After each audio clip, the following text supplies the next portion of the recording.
A big night for Brentford Football Club, the Bees. At stake, a place in the second division playoff final. They're rivals in tonight's promotion showdown, Huddersfield Town.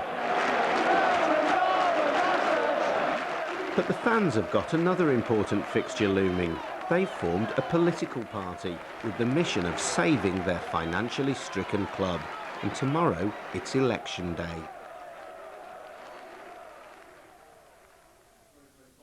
The campaign kicked off less than 6 weeks ago in a West London pub near Brentford's Griffin Park ground. I've never got involved in anything to do with Brentford before, but I thought this was so important for the club, the future of the club, the salvation of the club. I had to get involved some way. Brentford is close to extinction. The club has debts of £4.5 million and the creditors are closing in. To survive, they need to sell Griffin Park to a housing developer and find a site for a new stadium. The key to planning permission and the club's future rests with Hounslow Council. Hey, I come because I support Brentford and I don't want to see them go under. I want the council to do something about giving us a new brand. Well, can't you ask your local councillor to do it? What, when you never see them from one day to the next? I don't even know who ours is. The ABeeC Campaign is fielding 14 candidates. In the club's heartland, the Brentford ward, the ruling Labour Party currently has all 3 seats, taking on the might of the party machine, political novice Luke Kirton. Time and time again, this council has frustrated us with their inaction on doing anything about Brentford Football Club's supply, and I've had enough. And you think you're going to be the man of all the candidates that are standing? If any gets elected, you think it's going to be you, don't you? You've said that. Yeah. Oh, I'm going to win. Yeah. I can't think that I'm not going to win because that's just pointless. No point standing. We're going to win. The next stage of the campaign, taking it to the streets. Party leader Paul Steadman borrows the club mascot's outfit and puts the B into ABeeC.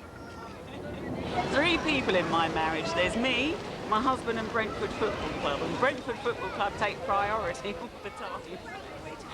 What are you doing here canvassing today? Well, I felt sympathy for him. You know, he was here dressed up like a bumblebee and I felt, well, at least I could offer some support in this crucial moment. The fans say Brentford mustn't be allowed to die because it's an asset to the community. Does the community agree? Most definitely, because I live around the area, so it's something nice for the kids to go to and the families to get together and go together, so I definitely would push for it. I can't say enough about it being a local team and we're not supporting it enough at all. We don't hear enough about them and they're just 5 minutes up from our doorstep, so no, we should be supporting them. They're a good club. The location is wrong, I'm sorry to say. But would you cast your vote at the ballot box? Yes, most definitely. So a positive start, but the fans are up against it. Hounslow is a largely working class area, despite a boom in new luxury apartments, and it's been controlled by Labour for more than 30 years. In truth, though, apathy rules. Less than 1 in 3 of the electorate bothers to vote. Hi, Luke. Hiya. This is Steve Cowell, my ward organiser. He's the man who does all the donkey work and makes sure my life's a lot easier. Shall we go inside then, see Campaign HQ? Campaign HQ, welcome to my house. Oi, you could open the door for me. Open the gate. Come on in, sir, come on in. Luke is an office worker who still lives at home with his mother. So where are we, Luke? You're in my mum's front room, also known as Campaign HQ, where it's strewn with all the papers and the literature. This is where we've organised the whole campaign. Steve is ABeeC's most experienced politician. He stood in 3 general elections for Labour, but he's now masterminding ABeeC's attack on his former colleagues.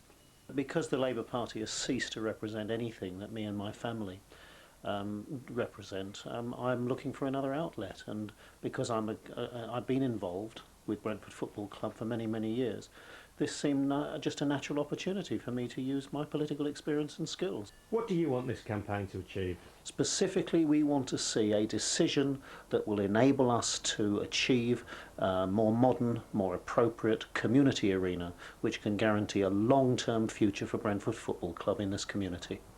Is it really that important?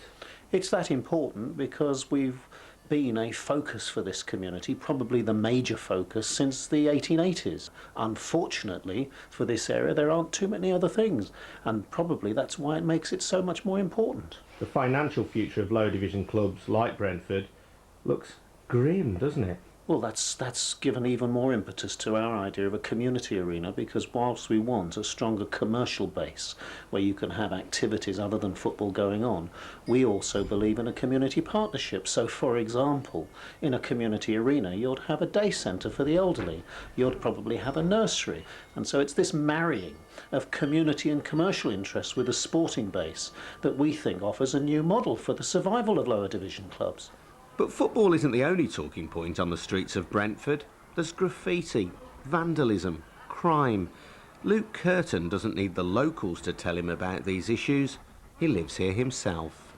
Over there you can see the floodlights of Brentford Football Club overshadowing my estate and the middle of my ward, hopefully. That's Towers Estate over there. Much fond memories from my youth of going up on the top of the tower blocks when you used to be able to get in there quite easily up onto the roof, and you could actually see a very good view of the pitch at Griffin Park and watch the football. Behind us there on the frame you'll see the Brentford regeneration scheme in process, where they'll be building brand new posh flats all over Brentford overlooking the river. That's if you get the house at the front and not the flat at the back, where you'll be overlooking the council estate. This is the old North Star pub. Closed down about maybe a year ago, maybe a bit less. It just never really attracted the right people, and it never lasted. Nobody could ever really control the people in there, so they closed it down. Next for Luke, his first big public test, a hustings meeting, where rival candidates slug it out before the voters. Conservative candidate for Brentford. And actually understanding local issues. I think they should be made on their merits, but I don't think that has any influence on what ABeeC's enthusiasm comes up against their rivals' greater experience, and the limitations of being a single-issue party are not lost on Labour or its supporters. I mean, what are they after? They're only talking of football. Just so we can bring the issue into the fore and let people know that one of their best community assets in the borough is going to disappear pretty soon. Well, how can you elect someone just to represent Brentford Football Ground? They've got to have the spectrum. They've got to go across the board. This council has failed quite miserably. What do they aim to achieve? I don't know. The issue of Brentford FC certainly gets a good airing. And I think when we talk about the football club, we realise that we are not just talking about the football club singly, but there are a whole range of other issues and factors which are coming. There are other concerns beyond football too, like the sighting of mobile phone transmitter masts. When that's raised, Luke gives a rare politician's answer.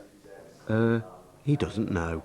As a single issue party, only asking for one of your votes, if we did actually get in, or if I actually did get in, I'll be able to look at these issues on an individual basis without any party political baggage and be able to weigh up the two sides of the argument and come up with an independent view and take it on from there. So you generally have no particular opinion? This is not something that you've read about and thought, we can't have those masts near my house? Or well, the first time I heard about the masts was actually when I got a letter from a company who wants to put them up, and they found out that I was going to be standing as candidate, which I received yesterday. So I haven't actually had time to read the letter yet. I was actually amazed that I got the letter.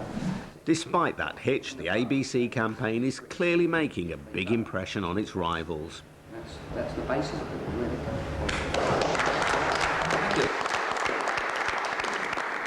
What do you make of the Brentford Football Club fans campaign? I I make an awful lot of it. I mean, I think it's good. I think there are fans that are passionate about football and passionate about Brentford, and that's absolutely fantastic. It's been very good to hear, you know, the main parties are, I think, taking our issue seriously. The issue is, basically, whether we can find a plan which provides a viable a setting for the club to exist, firstly, and secondly, whether we can do that and have agreement on what is left at Griffin Park. Although I must say, you know, an awful lot of people I've been speaking to on the doorsteps want the Griffin Park ground to remain. We've done exactly what we said we wanted to do, which is bring the debate up and make people talk about it. I think it's very enterprising of them. I think it's very understandable given what from the outside looks like a lot of inertia from the council. Promises have been made, meetings have been held, but there seems to be very little concrete action. So I can understand their frustration. It's not a simple question of X marking the spot, you know, and then building your ground. You know, there has to be a strong, cogent commercial case. But how had ABeeC dealt with the non-footballing issues? Somebody asked the question about transmitter masts. You seemed a little bit flummoxed by that. Well, I just received a letter 2 days ago from the company that wants to put them up, and I hadn't finished reading it. That's why it's tough. That's why local government is tough. That's why local politics is tough. And I think the ABeeC candidate have recognised that today. It is tough. I mean, I should have just said nothing, perhaps, but I think probably what I wanted to say and what came out were two different things. So, yeah, I should have left it alone. If you want the rounded candidate, if you want somebody to get something done about all the issues that matter to you, then you wouldn't vote for the Bees. We have to have a case, and we have to put the case to the electorate, and we have to see whether they swallow it, and we'll see whether they swallow it on May the 2nd. The gloves are off and the campaign has begun in earnest. Time to knock some doors. Are you going to be voting on the 2nd of May? I don't know if you've heard of us, we're called ABeeC, and I'm Luke Kirton, I live in the area, and I'm standing for this area. Meanwhile, lifelong Labour voter Steve has found an unlikely ally in Phil, a man with Tory connections. I know one of the people who is in Ian Duncan Smith's team. They're trying to get information at the moment by asking younger voters what makes them interested in politics. It's interesting though, you're going to be sharing a car this afternoon, you're going to be canvassing out there with someone who is clearly a committed socialist. Well, he seems like a decent bloke to me, and maybe I can get him to vote Conservative at the next election. It depends how much beer you're going to buy me. So your vote can be bought then? I'm a politician enough to know not to answer questions like that. As the battle bus sets off, Paul is at Griffin Park, borrowing the club's megaphones. Just do volume. But we have still got one more if you need it later on. Cheers, Roy. Looks like Luke might have one vote in the bag. And has he got another? All politicians are corrupt. You're a bunch of corrupt. You're a bunch of corrupt bees, mate. I'll tell you.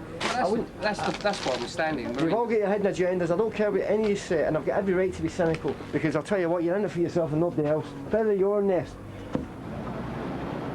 And it's not going much better for Steve. Hello, madam. Yes, sir. Can I please put one of these in your bag to read later, yes? No. Please. No, I'm a Labour. That is it. Are you?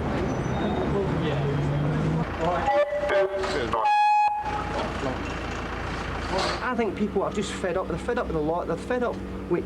They just feel as if they're just being used and abused, people, you know? Yeah, no, I don't disagree. And they're just fed up with a lot because they've totally lost confidence in any of these parties because you couldn't put a cigarette paper between the three of them. They're all the same. Party 1, Party 2, Party 3. Now Steve and Phil are in trouble with the law. Well, Alfred, not on the pavement, sir, because this is just the pedestrian have to walk on the pavement. Okay. Don't anybody tell me that Tony Blair is putting all this money in the National Health Service and it's going to make it. The National Health Service has been deliberately and systemically run down to get people, to actually force people into private healthcare. This is what it's all about stealth. It's all about doing it right under your nose and you don't even realise it, like SAS, you don't even see them coming, like, you know. I know what I'm talking about. Did you say there was a problem, Paul? Yeah, it's fair to say this isn't quite going according to plan because someone hasn't turned up, the megaphone's gone missing, and his mobile's not on, and looks like one of them has already batteries in it, and looks like it takes about 150 batteries. So got a slight problem at the moment. I need some people to turn up, really. There's an underlying disaffected society within society. You've only got to look, all you've got to do is walk through that graveyard, you'll see it. You see it every single day, people on drugs, people drinking strong cans of beer. I like a can of beer. Paul's finally got some helpers, only now he's lost his car. Or is it further on? Do you remember what colour it is? Do you know what your car looks like? Has it got ABC posters in the back window? I'm sure they'll find it eventually. Ah, there it is. Please support the ABeeC campaign. Thank you, young. After a slow start, the campaign is gathering momentum. Money is flooding in, and there's even a morale-boosting rumour that Cameron Diaz and her Hollywood mates are secret Brentford fans. Is that going to make any difference to the campaign? Oh, it could swing us that way, yeah. Drew Barrymore and Jack Nicholson on our side, no doubt about that. Yeah. No, I think that sounds a bit like I think it sounds like Spin to me. You're going to help us with the collection? Brentford Spin. I can't see that one being a likely one at all. We need thousands of pounds. So you don't think she's going to be coming down holding a bucket today? Well, she'd be very welcome if she did. Let's put it that way. But no, I don't. We haven't reserved the bucket for her. Are you going to support the ABeeC campaign? But while the cash is rolling in for ABC, the football club's precarious financial position goes from bad to worse. ITV Digital has pulled the plug on its multi-million-pound TV deal with the Nationwide League, and Brentford's popular manager Steve Coppell is threatening to leave. Despite that, spirits are high. I am still the Messiah. I will not be canvassing to have one of the stands named after me. No, Councillor Kirton stand. No. No. If anything, it should be called the Mr. Paul Steadman Stadium. Steaders Stadium. That's what it should be called. Steaders Stadium. I would like tea. Yes, please. Yes, please. Very much. I think if Coffee. you can put the tea in a bowl and I could soak my feet in it, you know. Tea. I'll drink mine separately. Thanks. More tea. Thank you very much. I'll have a hot tea, Mum. Okay. Luke Curtin's mum, Mary, has been roped in as well. What do you think about it? What do you make of this whole campaign and everybody standing on behalf of a football club? Well, I thought it was a bit potty to start with, a one-issue party. I didn't think anyone would be interested because they're more interested in other things like potholes, like services. But since I've been involved in it, I've realised that people are very concerned that the main thing that Brentford is known for, which is the football ground, once that goes, there isn't much else left in Brentford. And Brentford's losing its character. In a brief respite from canvassing, the fans discuss what might happen if their campaign is successful. Who knows? I mean, if Luke wins and we get a stadium, we were talking yesterday, wondering how do we get Luke re-elected? Because unlike a political party, our aim is to actually dissolve ourselves because we don't want to exist. We just want a stadium. So it's an interesting dilemma we've got. Who would like something to eat?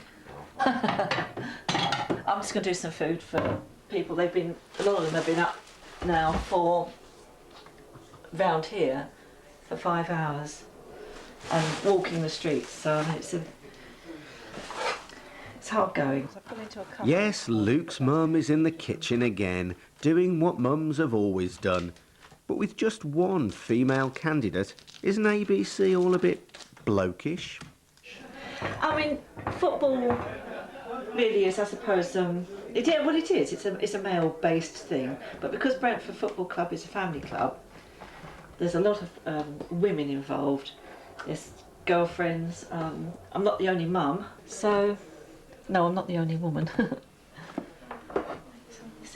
There could be one woman fewer in politics, though, if ABC is successful. Each ward returns 3 councillors, and by splitting the vote in Brentford, Luke Kirton could deny a seat to one of Labour's candidates, Seema Malhotra. Well, it would be a great shame if a relatively young Asian woman standing under the Labour ticket didn't get elected in Brentford, simply by an alphabetical thing, because she's last on their list. Her name's Malhotra, and there's Cadbury and Edwards above her, and it would be a great loss because it's very good, generally speaking, when young Asian women come forward in politics. and I think it's something that we would be very pleased to see. Aren't you making that more possible, more likely? Well, we're not involved because we don't choose the Labour candidates at all. We're nothing to do with what they select and how they do it.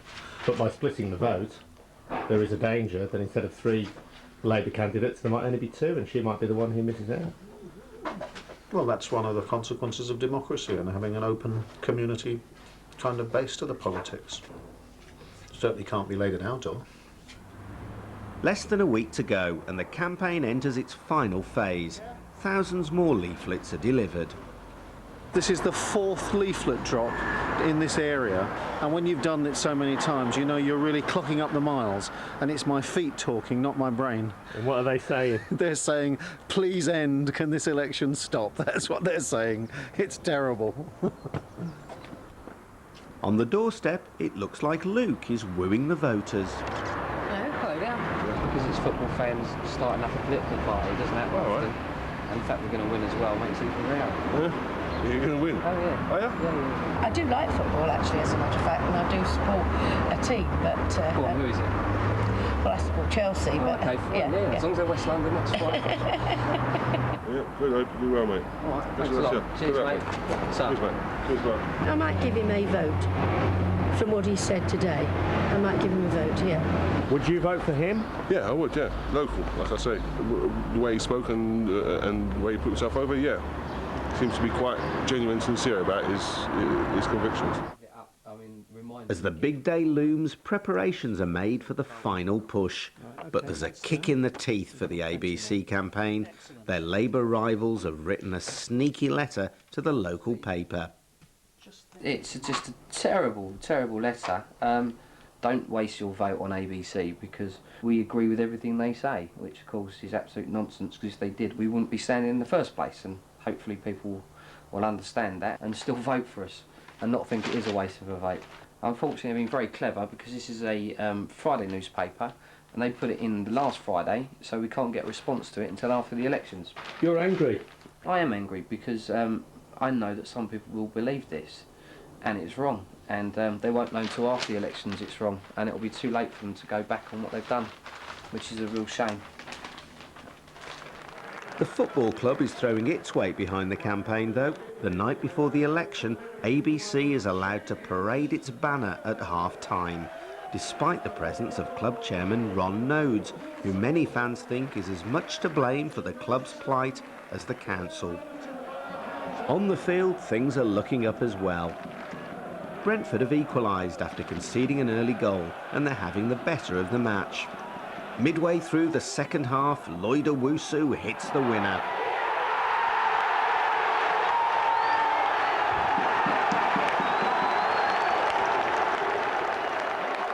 Brentford are on their way to the second division playoff final in Cardiff, bringing in much needed extra revenue.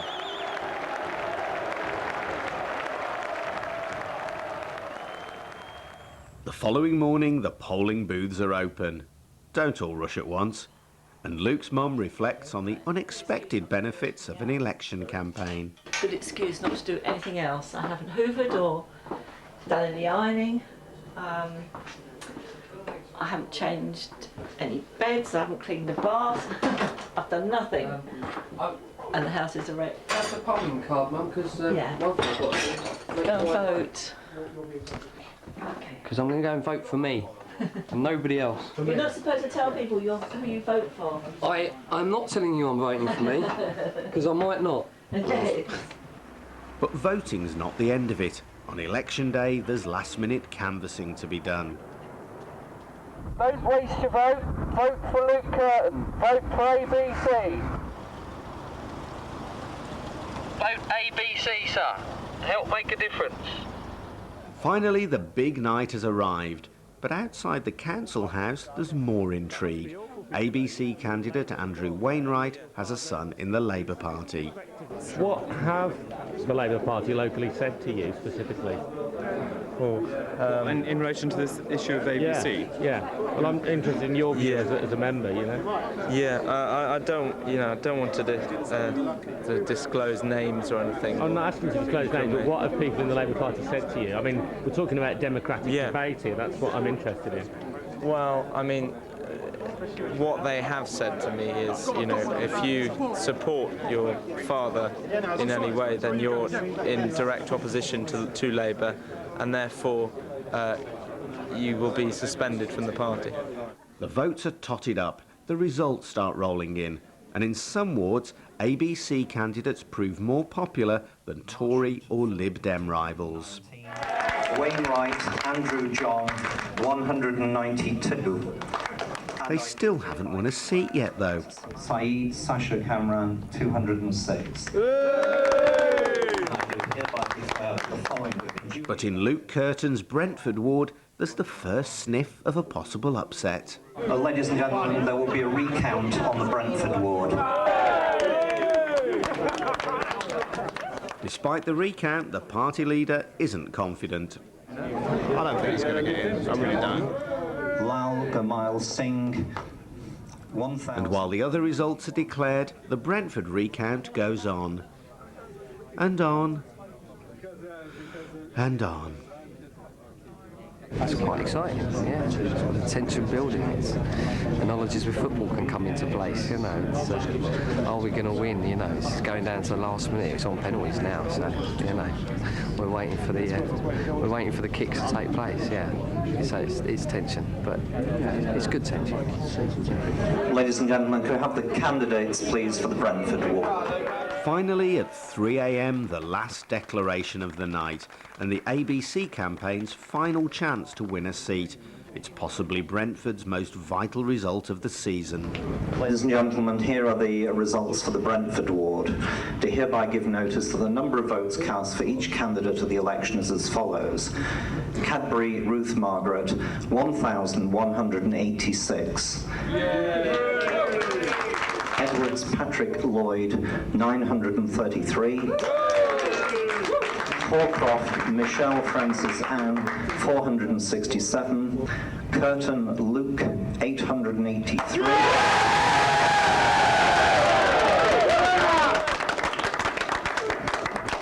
Malhotra Seema, 870.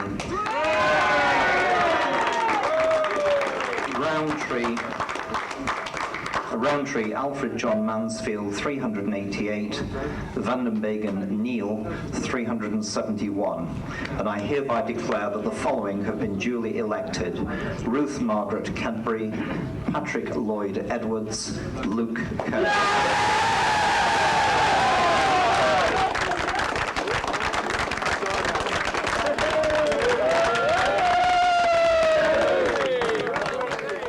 So the fans have won a seat, but Labour has kept control, and there's still no guarantee the club will get its new stadium.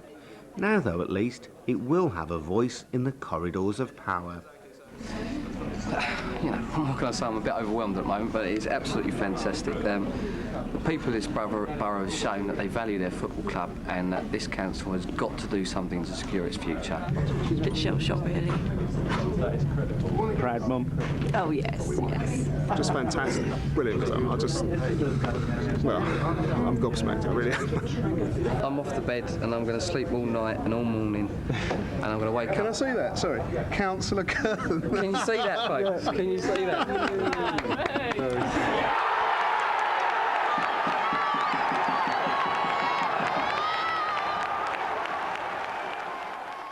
I think he's probably my favourite son. Okay. Benjamin's the only one.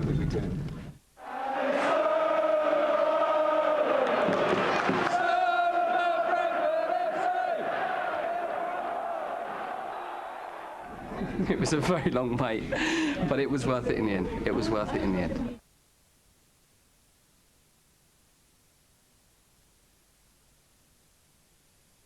All sorts of things he's going to have to do, like get a mobile phone, I think. He hasn't got a mobile phone. No! We haven't got a computer either. Could be in trouble now. It's going to cost us a fortune.